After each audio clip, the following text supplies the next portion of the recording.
বাংলাকে যদি ধারণ করতে হয়, বাংলাকে যদি আমার মায়ের ভাষা বলতে হয়, তাহলে ইনকলাব জিন্দাবাদ চলবে না। 24-এর গণঅভ্যুত্থানের পরে আমরা আমাদের ভাষাটাকেও কিন্তু আমরা সুরক্ষিত করতে পারি না। এই জন্যই পারি নাই যে আমরা ওই ব্যাপারে যত্নবান ছিলাম না, ইতিহাসের ব্যাপারে যত্নবান না। আর যে জাতি তার নিজের ইতিহাস জানে না, সেই জাতি কোনোদিন উন্নতি করতে পারে না। তো যার ফলে আমি যেটা বলতে চাচ্ছি যে নিজের ভাষাটাকে আমরা ঠিক মতো জানার চেষ্টা করি নাই বলে আমাদের মধ্যে ন্যাশনালিজমটা গ্রো করে না, স্লোগানের থেকে।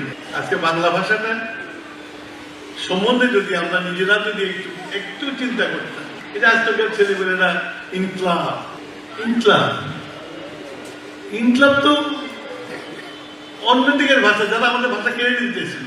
এখন এইটা নিয়ে আমাদের young generation Gen Z they are proud of it. আমার ব্লিডিং হয়, আমি নিজেকে একবারে মাথার চুল থেকে পা পর্যন্ত আমি ন্যাশনালিস্ট মনে করি। সেই জন্য মুক্তিযুদ্ধে গেছিলাম জীবন দেওয়ার জন্য, না গেলেও চলত।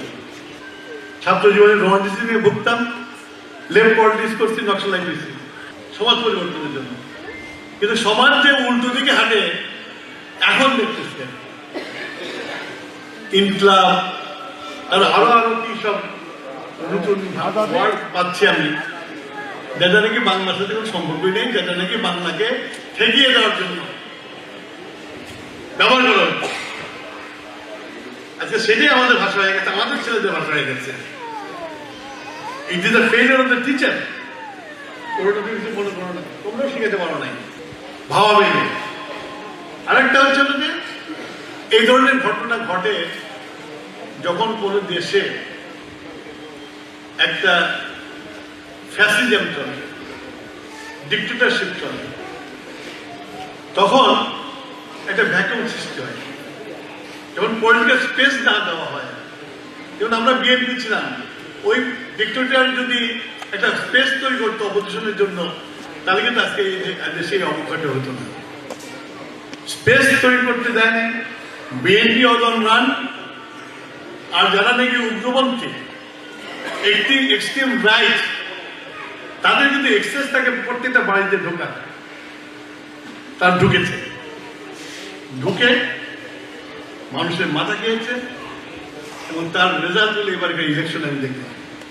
এই ভাষা দিবসের শুধু যে প্রোগ্রাম করলাম, কালচারাল প্রোগ্রাম করলাম, এটা করলে কিন্তু হবে না। আমরা কিন্তু রিয়াল ফ্রেজের মধ্যে আছি। মেবি আমার জন্য in my fag end of life, কিন্তু তোমরা যারা এখানে ইয়াং আছো, তোমরা যারা আছো, তাদের কিন্তু ভাবতে হবে, নাহলে কিন্তু আস্তে আস্তে এক্সট্রিম রাইটে চলে যাবে। এবং এক্সট্রিম রাইটে যাওয়ার পরে এখানে যারা আছেন, আরব স্প্রিং দেখেছেন না? আরব স্প্রিং যাওয়ার পরে যে ভোট হয়েছিল, তখন কিন্তু এক্সট্রিম রাইটদের উত্থান হয়েছিল। তারপরে না ইজিপ্টে কুম করে সিসি এসে ওটাকে ব্যালেন্স করতে। কিন্তু আমার দেশে কুম করার মতো অবস্থা থেকে সন্দেহ হচ্ছে না। সুতরাং আপনাদেরকে পড়তে পারি, দিস দ্য টাইম। এই যে গণতন্ত্র হয়েছে, আমরা গণতন্ত্রের পথে হাঁটছি, বাট নেক্সট 5 years পরে কি হবে you don't know, I don't know. বাংলাকে যদি ধারণ করতে হয়, বাংলাকে যদি আমার মায়ের ভাষা বলতে হয়, তাহলে ইনকলাব জিন্দাবাদ চলবে না।